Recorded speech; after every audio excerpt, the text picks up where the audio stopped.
সালামু আলাইকুম। আশা করি সকলেই ভালো আছেন। তো আমি আল্লাহর রহমতে অনেক ভালো আছি।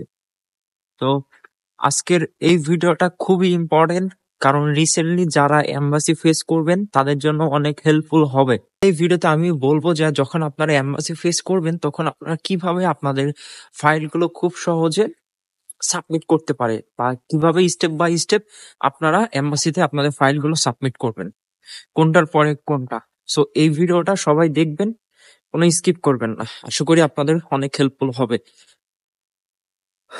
তো রিসেন্টলি যারা ফেব্রুয়ারি ইনটেকের জন্য আপনারা ইনভাইটেশন পেয়েছেন, তারা কিভাবে তাদের ডকুমেন্ট গুলো সাজাবেন, এই টপিকসে তেমন কোনো ইউটিউবে ভিডিও নেই। তো আমি ভাবলাম যে আপনাদের মাঝে এই রিলেটেড ভিডিও করতে। আর আমার ভিডিওগুলো খুবই কিন্তু ইউনিক হয়, আপনারা যারা দেখেন। তো সবাই ভিডিওগুলো দেখবেন, এবং চ্যানেলে যারা নতুন ভিডিওগুলো দেখতেছেন সবাই সাবস্ক্রাইব করে পাশে থাকবেন। আপনার ইউনিভার্সিটি থেকে আপনার ইনভাইটেশন লেটার, অফার লেটার এগুলো যদি চলে আসো, মানে দূরত্বের সম্মুখে আপনারা এম্বাসি ফেস করার চেষ্টা কর, কারণ ওই টাইমে কিন্তু অনেক স্টুডেন্ট ওই এম্বাসির সামনে সিরিয়ালের জন্য দাঁড়ায়। তো আপনার সবকিছু ডকুমেন্ট এগুলো যদি রেডি হয়ে থাকে, তাহলে আপনারা এম্বাসিতে ইন্টারভিউ দেওয়ার জন্য চলে যাবেন। এখন যখন যাবেন তখন ফার্স্ট অফ অল আপনাদের ডকুমেন্ট গুলো আমি যেভাবে বলবো ঠিক সেম ভাবে আপনারা স্টেপ বাই স্টেপ সাজানোর চেষ্টা করবেন, তাহলে আপনাদের এই ফাইলগুলো দেখে অ্যাম্বাসিডার মনে করেন খুশি হয়ে যাবে। অনেক সময় কি হয় জানেন, আপনারা আপনাদের ইনভাইটেশন লেটার লাস্টে দেন, মেডিকেল গুলো আগে দেন। সো আমি আপনাদেরকে বলে দিব যে স্টেপ বাই স্টেপ কিভাবে আপনারা আপনাদের ফাইলগুলো সাজাবেন। তো ফার্স্টে সর্বপ্রথম আপনার ভিসা অ্যাপ্লিকেশন। ভিসা অ্যাপ্লিকেশনটা কোথায় পাবেন? দেখবেন যে এটা আপনার বাংলাদেশে যে এম্বাসি, রাশিয়ান এম্বাসি ওয়েবসাইট আছে, সেই ওয়েবসাইটে গিয়ে আপনারা এই ফর্মটা পেয়ে যাবেন, ভিসা অ্যাপ্লিকেশন ফর্ম। এটা সর্বপ্রথম দিবেন ভিসা অ্যাপ্লিকেশন ফর্ম।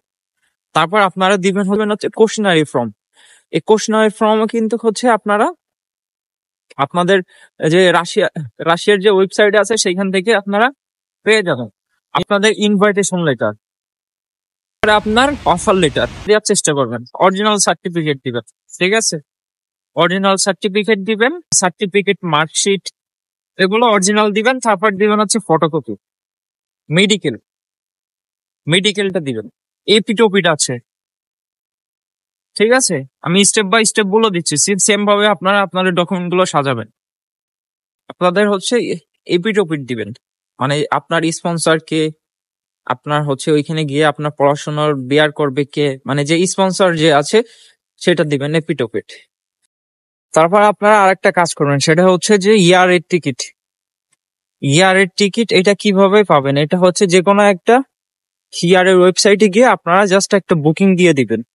সো এই বুকিংটা আপনার এই ফাইলের সাথে দিবেন, যে অমুক ডেটে আপনি রাশিয়াতে যেতে চান, এই বুকিংটা দিবেন। এটা বুকিংটা করতে কোনো টাকা পয়সা লাগে না, জাস্ট অনলাইনে পেয়ে যাবেন আপনারা। তারপরে আপনি যদি মাস্টার্স এর জন্য এখানে অ্যাপ্লাই করেন, মাস্টার্স এর জন্য সেক্ষেত্রে আপনার যদি আপনি ইংলিশ মিডিয়ামে পড়ে থাকেন ইউনিভার্সিটিতে, সেক্ষেত্রে আপনার ইউনিভার্সিটি থেকে কিন্তু আপনাকে এমওয়াই দেবে, মিডিয়াম অফ ইনস্ট্রাকশন। এটা ইউনিভার্সিটি থেকে দিয়ে দেয়, যারা প্রাইভেট ইউনিভার্সিটিতে পড়েন তাদেরকে এগুলো দিয়ে দেয়। প্রফেসরের কাছে গিয়ে বলবেন যে আমি বাইরে পড়াশোনা করতে যাব, আমার একটা প্রফেসর রেকমেন্ডেশন লেটার লিখে দিতে। সো উনি আপনাকে লিখে দেবে, আর আপনার সার্টিফিকেটও দিয়ে দেবে এমওয়াই যেটা। সো এইভাবে সাজাবে। 9 নম্বরে থাকবে আপনার এমওয়াই যদি সার্টিফিকেট থেকে থাকে তাহলে এমওয়াই সার্টিফিকেট দিবেন। 10 নম্বরে আপনার যদি এক্সট্রা কোনো কারিকুলাম থাকে, এক্সট্রা কারিকুলাম যদি কোনো সার্টিফিকেট থেকে থাকে, তাহলে আপনারা এই সার্টিফিকেট গুলো দিবেন এইখানে।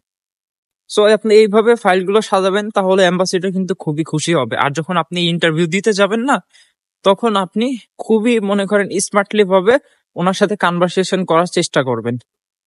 অদৃশ্য কোশ্চেন করবেন না, উনি আপনাকে যে কোশ্চেন করবে সেই কোশ্চেনের অ্যান্সার দেওয়ার চেষ্টা করবেন।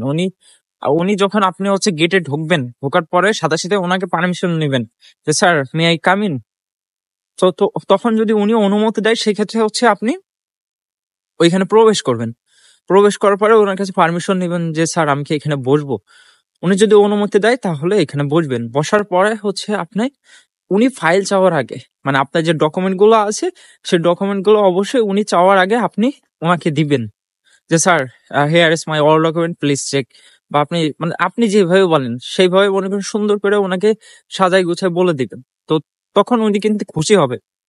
আর ফাইল যেভাবে আমি আপনাদেরকে সাজাইতে বলেছি সেম ভাবে আপনারা সাজানোর চেষ্টা করবেন, তাহলে আপনার ভালো হবে।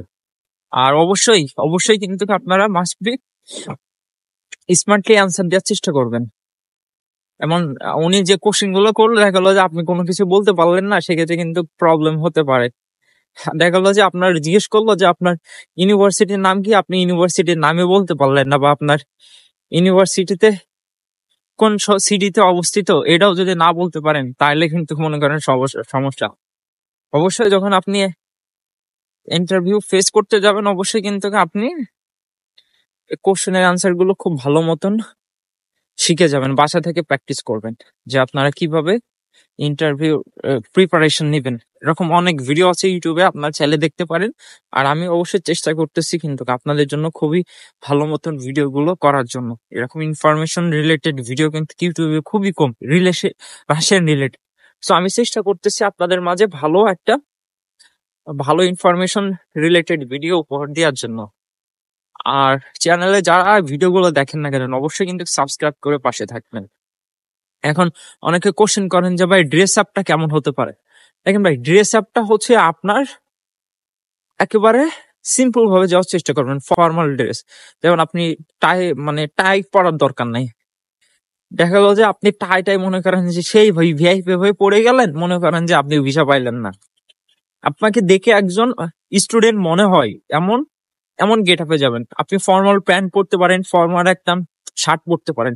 আর শার্ট পরার সময় অবশ্যই কিন্তু যখন আপনি এম্বাসি ফেস করতে যাবেন, অবশ্যই কিন্তু খাতা এই যে বোতাম এইখানে লাগাই দিয়ে যাবেন।